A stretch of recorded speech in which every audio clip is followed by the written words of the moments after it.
Hey everybody, welcome to Fab Daddy Garage TV. I am your host, Fab Daddy. I'm super stoked you're with me today. I'm always happy you're here, but especially today, whether this is your first visit or your 10th visit, I'm especially happy you're with me today because we are celebrating today as the 1-year anniversary of when we brought Buford home.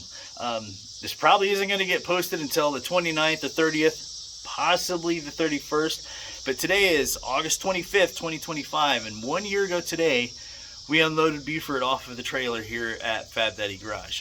It's been kind of a crazy year. The first few months, we didn't really do much with him.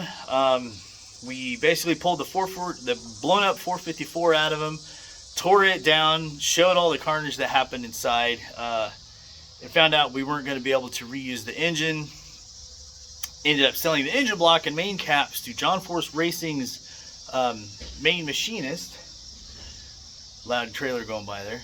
To the John Force Racing's lead machinist for him to use to set up his main bore machine to use on the race engines, which is pretty cool. And then I got shopping around for new engines and couldn't find the 454 that I wanted, so I decided that it'd be cheaper and faster just to get an 8.1 with an Allison 5-speed instead of finding a new 454 and installing a Holley Sniper fuel injection system and a gear vendor overdrive on the Turbo 400. I was wrong. It would have been faster if I'd gone that route, or at least gone with a newer, different 454. I'd be driving the truck by now. But as you can see, he's still sitting in the same spot he's been. It's been a challenge building and getting this 8.1 going and in the truck, but it's been a good challenge. A lot of good stuff's come from it. Sorry, I'm doing this on a phone and I'm not holding it very well. It's been good challenges and stuff. This past year has been pretty hard. The last 6 months I've been working on him. Work until I run out of parts and money, get more money, then more parts, work until I'm out, and I'm almost to that point again. I do have 2 more videos already filmed and edited, ready to go, so you'll be seeing those in the next couple weeks. I've actually pulled off of Buford to do a little bit of a side project, which I'm also videoing, so you will see that soon. And then I'll get back on Buford, and I have one of the biggest steps to do to get him running, which also includes the most expensive part I've bought besides the engine and transmission. So stay tuned for that. So what I want to do right now is give you a quick overview of everything we've done, kind of give you an update of the last thing I did, the last video, which was installing the, get the hood open here, installing the, sorry, trying to get out of the sun here, installing the, gosh darn it, the flex plate to the torque converter. If you watched my last video, I showed all that, but I also showed you that I had the spark plugs out so I could turn the engine over easier. So here we go. I went ahead and got new spark plugs installed, which the last video I showed you, I broke one of the spark plugs. So I got new spark plugs, and I made sure to put plenty of anti-seize on them. And of course I got anti-seize on me just now picking up the bottle. But I got new spark plug wires put on as well. And as you can see, I ended up putting these heat shield boots on to protect the wires because they're literally sitting on the long tube Chevelle headers that I have. So hopefully that will be okay.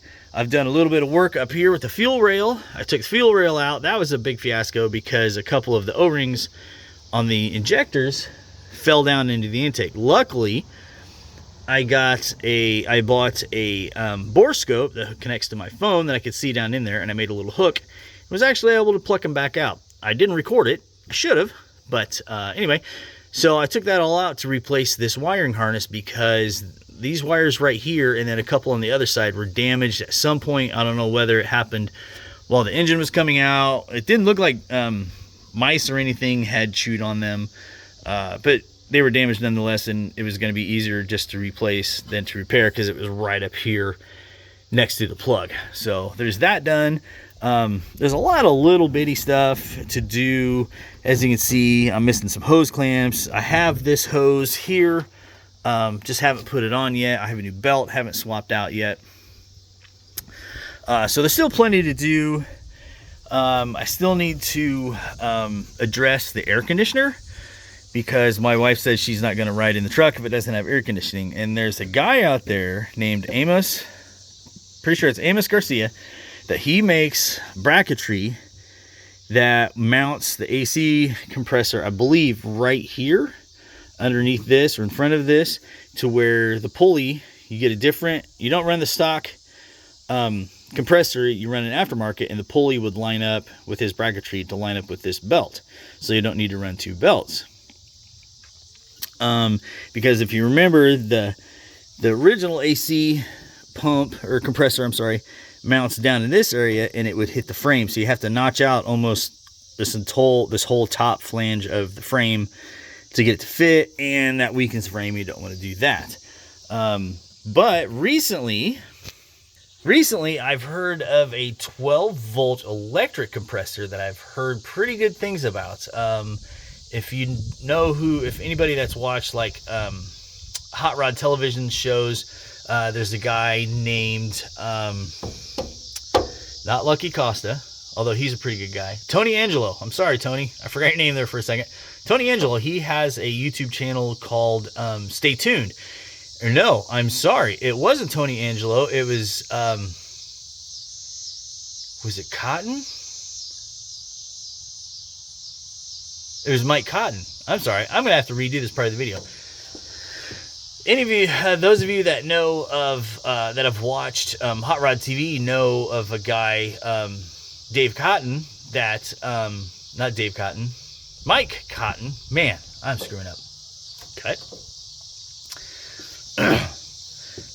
So anyway, those of you that have watched any kind of hot rod television, which is no longer on the air, but he still has a YouTube video, know of Mike Cotton. Watch his channel. He recently did a review of a 12-volt AC compressor that he mounted on, I believe it was his Hemi-powered, the Hemi-powered car that he has, the Chevy, I can't remember, Monte Carlo maybe. I don't remember. I'm sorry, Dave. Or Mike. Man. Sorry, Mike. And he said it actually worked pretty well. He kind of wished that he bought the whole kit with the underdash blower motor. He wished that the blower motor was a little more powerful, but you can, I believe, plumb them into your stock system. So what I was thinking was go ahead and maybe get one of those, mount it right here on this fender, or right here on this wheel well, or maybe on the fender or something, and just plumb it straight into the system here. And I'm sorry, the condenser still here in front of the radiator. Speaking of the radiator, problem I'm having here is I found this 1-foot universal hose that fits perfectly up here at the thermostat housing, but it's too big here at the radiator. This is like a 1 1/4, and this is 1 1/2 or 1, and I don't know. So I'm either gonna have to figure out whether I can put an adapter here somewhere, or if I should just go ahead and get a new radiator. And this is how stuff adds up, because if I do a new radiator, I'm going to go ahead and get a 4-core. This is a nice 4-core radiator. This is a good radiator. I might get a nice 4-core aluminum radiator.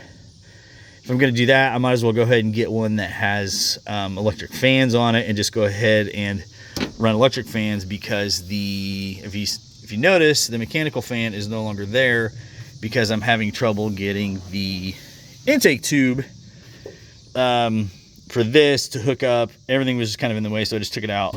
So that's yet to come. Another big thing I need to do is clean out my shop.